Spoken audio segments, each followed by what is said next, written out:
Doja Cat Say So is everywhere right now. But was its catchy beat stolen from another song? Let's recap.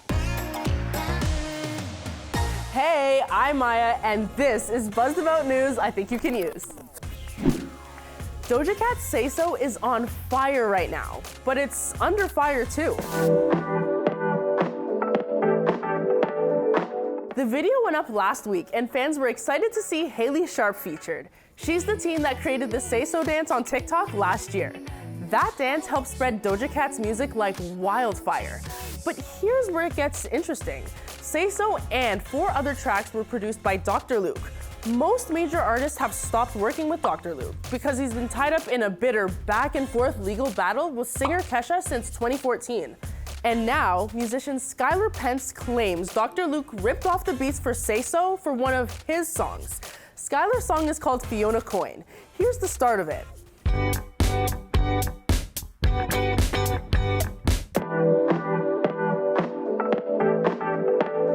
What do you think?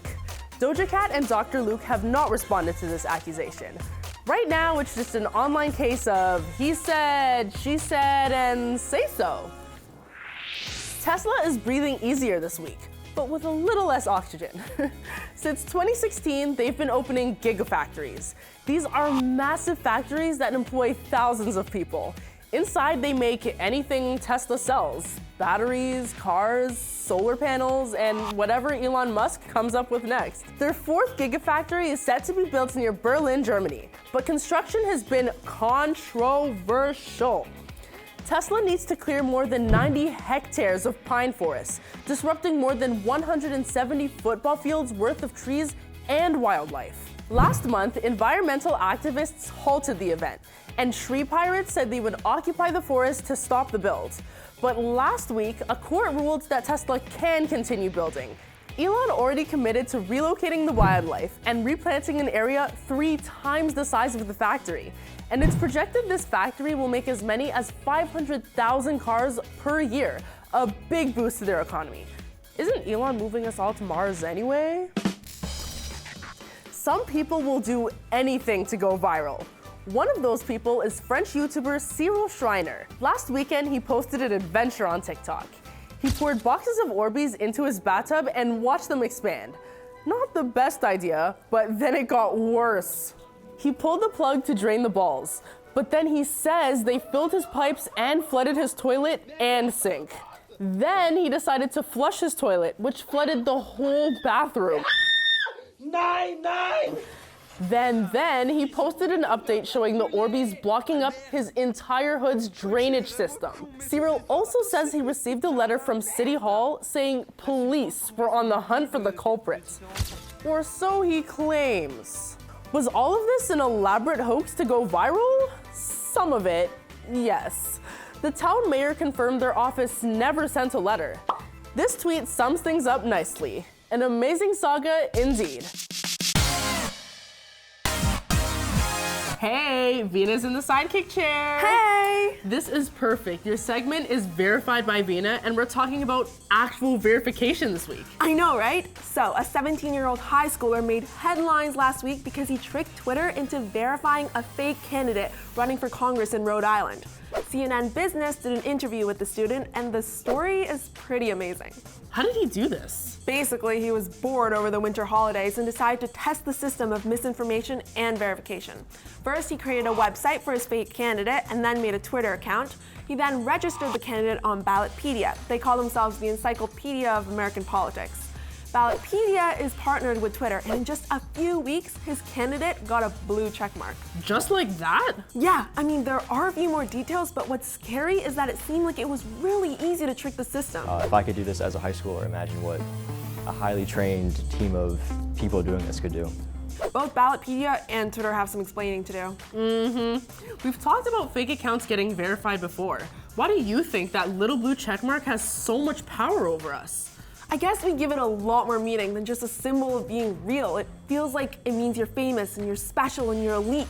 It makes you cool, and the checkmark itself really stands out like a seal of approval. Agreed. I hate that it's true. But even if someone who is verified follows me, I feel special. Same. And as much as I hate to admit, I wish I could be verified because it would mean I've made it. But after hearing this story, my perspective definitely changed, and I became curious about the history of verification. Wasn't Twitter the first place to do it? One of the first places for sure. Then Instagram, Pinterest, and now Spotify, TikTok, Snapchat, it's everywhere. It all started in 2009 when St. Louis Cardinals manager Tony La Russa sued Twitter because someone was pretending to be him on the site.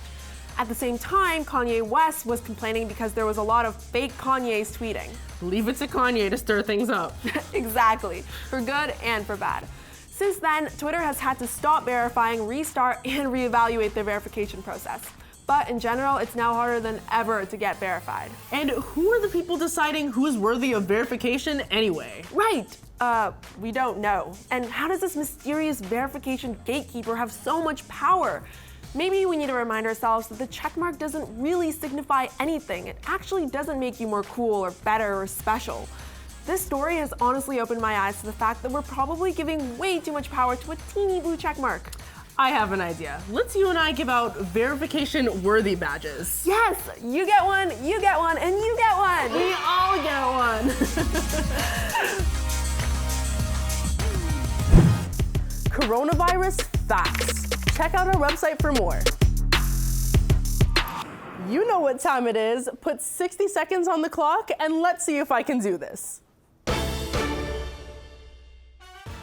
Post Malone opened up to GQ Style about his ever-growing face tats. Posting admitted they come from a place of insecurity and feeling ugly. With the tattoos, he can now look at himself and say, "You look cool, kid." He has more than 50 tattoos and counting. I don't know whether to feel happy or sad about this honesty. Next!